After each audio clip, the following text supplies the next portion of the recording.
Abur aqwaznava çkadin muqugay jura ifiç bir sürüyer xizvay çubanaravaj.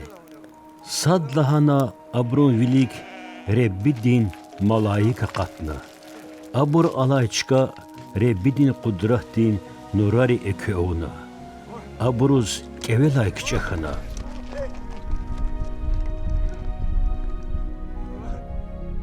Amma malayikti lahana. Kçejebil, zakez İsrail din viri insan arşadarday zurba muştuluk guzva. Ke Davudan şehirde kühilaskar Rebbi Mesih didediz kanva. İmni köz işara. Tunay köz bekeri kutunvay ayal cagida.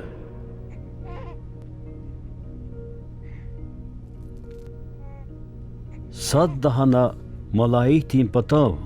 Allah tiz şukurar iyiz atayt savarin gızah koşunar paydahana. Şokur huy, savar Allah diz. Lahana aburu. Adaz hoş insan ravayçilev, islah ol kuray. Malayikar savarol kfeyla çubanri sadaz lahana.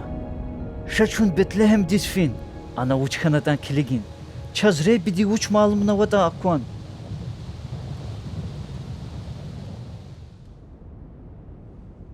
Tadikoz aniz atay aburuz Mayram Yusuf vatuna avay ayol cagana.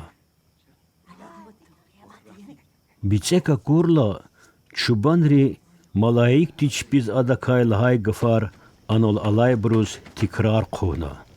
Çubanrin ihtili tarvon khayi viri mehtel khana.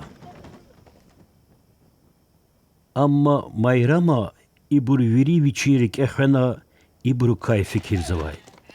Çubanar çpiz akurday vavan khayday Allah ti şükrar iyiz qfena. Viri krara bruz lahay jirda qlefen vay.